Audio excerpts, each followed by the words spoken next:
president says history is being made on his first visit to neighbouring Ethiopia in more than 2 decades. Isaias Afwerki received a warm welcome to the capital by Ethiopian Prime Minister Abiy Ahmed. It's the latest step towards reconciliation and peace between the long-time rivals. Last weekend, the leaders signed a pact to restore diplomatic and trade ties, bringing an end to a 20-year military standoff.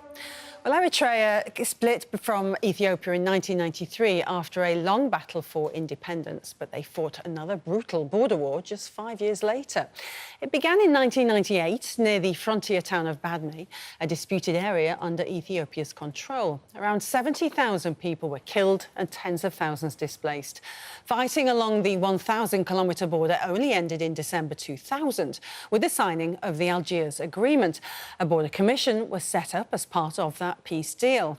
In 2002, a UN-backed ruling granted contested territories to Eritrea, including Badme. But Ethiopia refused to withdraw its troops. That was until Prime Minister Abiy Ahmed came to power in April this year. He has since agreed to fully accept the terms of the Algiers Agreement and normalise relations. Mohamed Adau has more from Addis Ababa. There is a general sense of excitement here and hope that Eritrea and Ethiopia could be inching closer to lasting peace. And there is a lot of excitement about President Isaias Afwerki's visit, the first time he has done so in 20 years, not such a short time, because Ethiopia is also the seat of the African Union, and Isaias had refused to attend all those African Union summits that were held in Addis Ababa during the period of conflict. Now, this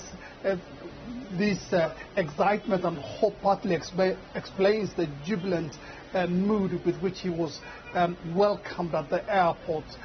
Tens of thousands lining up the streets between the airport and the Prime Minister's palace, where he had a meeting with the Prime Minister. The highlight of Isaias Afwerki's visit is on Sunday, when he's going to reopen the embassy, which the Eritrean embassy in Addis Ababa, which has been closed for 20 years. Let's get more on this. Vanessa Berra is an Eritrean human rights activist and founder of One Day Seum, an organisation that works for the release of people who've been unjustly imprisoned in Eritrea. Thanks very much for talking about this with us. First of all, there's a lot of optimism, a lot of excitement even, about this friendship now that's being formed between the two leaders. Are you optimistic things are really going to change in Eritrea? If you look at the situation in Eritrea, you see that everything that's happened since the end of the war in 2000 has been justified by this war.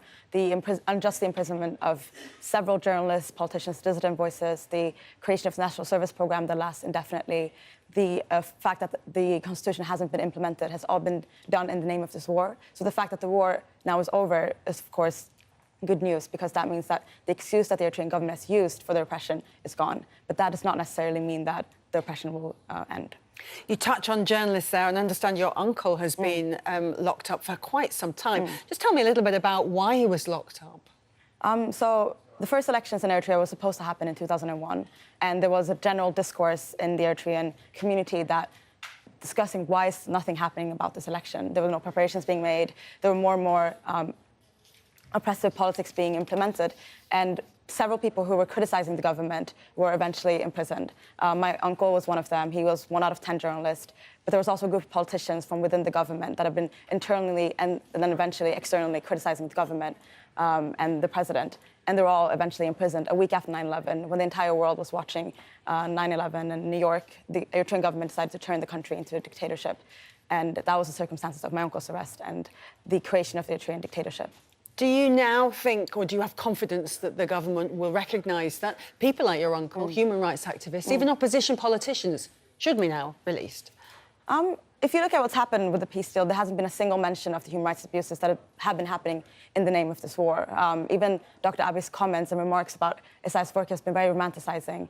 And there's been a kind of neglect of the human cost of this war on the Eritrean side of it.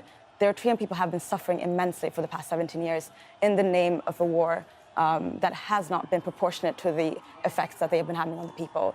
The fact that there's been a standoff on the border cannot justify the fact that people have been unjustly imprisoned for 17 years, that young people are forced to work for a national service almost for free indefinitely. It is completely disproportionate, and this hasn't been addressed, neither by the Ethiopian Prime Minister, nor by the Eritrean President. So I am obviously happy about this peace deal because it's such a big change in the Eritrean politics. Nothing has happened for the past 17 years.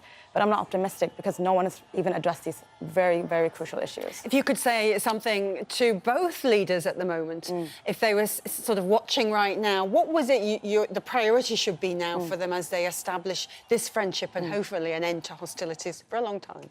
I would, first of all, turn to my own president or to the leader of my country and urge him to implement the Constitution, first of all, implement the rule of law, release the prisoners, give them a fair trial, and then release the youth of our people. They deserve to live a free and dignified life in our country, and he cannot continue to use the war as a justification or any kind of justification for that anymore. Let's hope he's watching. Vanessa Vera, thanks very much for joining us.